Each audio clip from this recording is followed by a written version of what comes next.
Finance department Punjab نے grade wise سرکاری ملازمین کی تنخواہوں میں 1 دن 2 دن اور 3 دن کی تنخواہ جبری طور پر برائے متاثرین زلزلہ ترکیہ کا آرڈر دیا ہے۔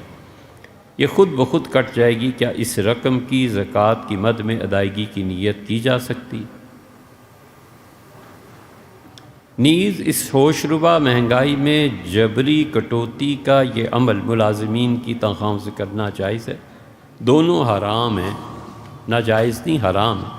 گورنمنٹ کو کوئی حق نہیں ہے کہ کسی مزدور کے پیسے میں سے، تنخواہ میں سے 1 پائی کاٹے، بالکل گورنمنٹ کا حق نہیں۔ گورنمنٹ جو کچھ کرتی ہے حرام کام کرتی ہے۔ آپ دیں نا بھی اپنے فنڈز سے، اپنے پیسوں سے دیں۔ آپ سیاستدان ساری اپنی کوٹھیاں بیچ کے دے دیں، اس ملک کے قرضے بھی ادا کر دیں، کس نے روکا ہے آپ؟ لیکن یہ نہیں ہو سکتا کہ کوئی آفیسر، چاہے وہ گریڈ 22 کا ہے اور چاہے وہ گریڈ 15 اور 9 کا ہے، اس کا پیسہ نہیں لیا جا سکتا۔ اسی لیے اتنی مضبوط بنیاد ہے اس مسئلے کی، اور وہ ایک حدیث پہ ہے۔ حدیث میں آیا ہے، حضور صلی اللہ علیہ وسلم لا یحل لامرئ، کسی آدمی کے لیے جائز نہیں ہے کہ یاخذ مال اخی الا بطیب نفسہ، اپنے بھائی سے 1 پیسہ بھی لے جب تک کہ اس کا بھائی دل کی خوشی سے نہ دے دے۔ اسی لیے یہ مالی جرمانے کرنا جائز نہیں، یہ چالان کرنے یہ جائز نہیں ہے۔ یہ لوگوں کے ذمے ڈال دینا کہ اس کا مکان اس طرح کر دو اور یہ کر دو، یہ سب ناجائز کام ہیں جو اس ملک میں ہو رہے ہیں اور مدت سے ہو رہے ہیں۔ زیادہ سے زیادہ قاضی ابو یوسف رحمۃ اللہ علیہ جو ملک کا نظام سنبھالنے والے تھے، فائنانس میں 1 صفحے کا خط انہیں لکھا تھا خلیفہ ہارون الرشید نے۔ انہوں نے جب فائنانس میں بحث شروع کی تو 700-750 صفحے کی کتاب لکھ کے بھیجی، اور اس میں لکھا کہ عراق حضرت عمر رضی اللہ عنہ کے زمانے میں فتح ہوا تھا، اتنے پیسے آتے تھے، غربت نہیں تھی۔ آپ کے زمانے میں اس سے کئی گنا زیادہ پیسے آتے ہیں، اس کے باوجود عراق میں غربت ہے، کیوں؟ یہ فائنانس پورا شعبہ ہے۔ اس لیے ابو یوسف رحمۃ اللہ نے کہا کہ اگر تم چاہتے ہو کہ مالی جرمانہ کسی پہ کرو تو وہ کہتے ہیں اتنے پیسے اس سے لے لو اور اس کو مدت بتا دو کہ اتنی مدت کے بعد تمہیں ویسے پیسے واپس دے دیں گے۔ مثلاً گورنمنٹ کسی وجہ سے کہتی ہے کہ تم پہ 10 لاکھ جرمانہ ہے، تو طریقہ یہ ہے کہ 10 لاکھ اس سے وصول کر لیے جائیں اور 10 سال بعد دے دیے جائیں۔ وہ کہتی ہے 5 سال بعد دیں گے، تاکہ ڈی ویلیویشن جو ہوتی ہے پیسے کی، یہ اس کو سزا مل جائے گی۔ یہ تھوڑا یہ کہ اس کے پیسے نہ دیے جائیں۔ رہ گئی دوسری بات کہ اس سے زکوٰۃ ادا ہو جاتی ہے۔ افسوس ہے کہ اس سے زکوٰۃ بھی ادا نہیں ہوتی۔ کوئی آدمی بہت ہی نادار ہو اور نہ دے سکے، اس کا اپنا مسئلہ ہے، لیکن شرعاً زکوٰۃ ادا نہیں ہوگی، کیونکہ زکوٰۃ میں اختیار ہے نا، وہ اختیار سلب ہو جائے گا۔ اسے دینے نہ دینے کا اختیار ہے، وہ چاہے تو نہ دے ولیعوذ باللہ اور خدا کے ہاں جہنم بھگتے، چاہے تو دے دے اور اللہ کے ہاں اجر پائے۔ اللہ نے ان عبادات میں لوگوں کو اختیار دیا ہے، جو اللہ کا اپنا جبر ہے، انسان کو اس کے مقابلے میں اختیار دیا ہے کہ تم اس جبر کو ختم کرو۔ یہ بارش ہو رہی ہے، یہ جبر ہے نا۔ ساری دنیا بھی مل کے چاہے کہ نہ بارش ہو، کچھ نہیں، بارش تو ہوگی۔ زلزلہ آیا تو اللہ کی طرف سے جبر ہے۔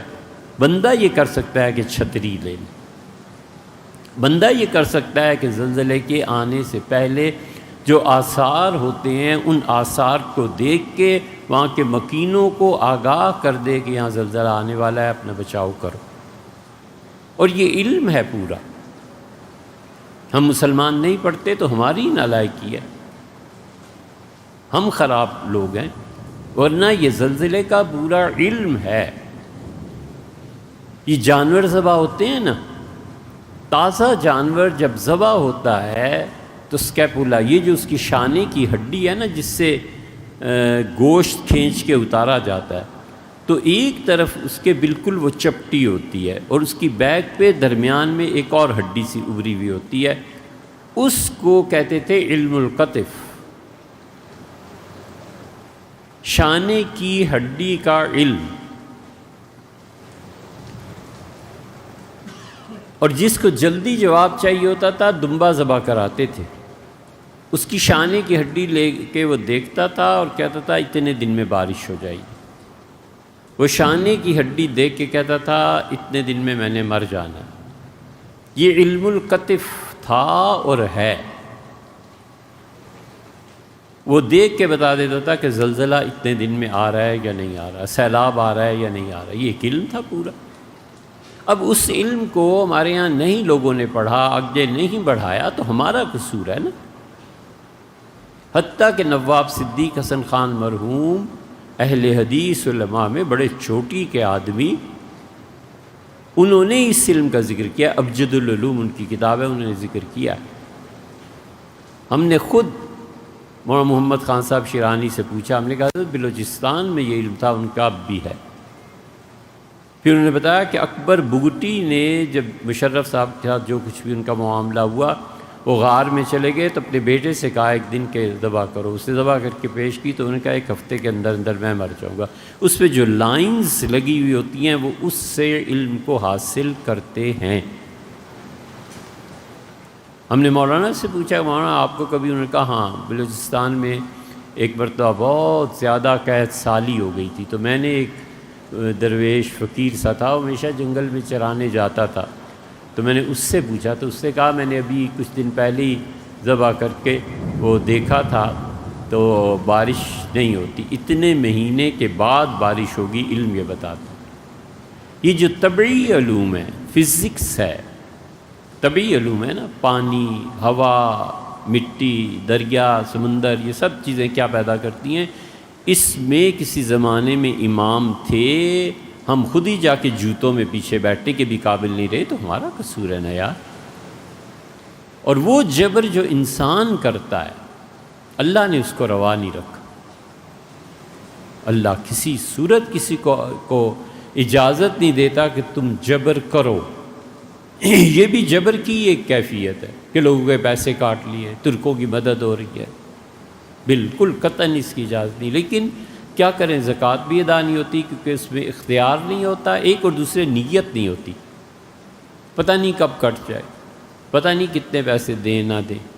تو ان دونوں چیزوں کے نہ ہونے کی وجہ سے یہ فتویٰ نہیں دیا جا سکتا کہ گورنمنٹ ترکوں کے لیے زلزلے میں جو جبراً پیسے کاٹ رہی ہے وہ کسی شخص کی زکوٰۃ ادا ہو جائے گی، ایسے نہیں۔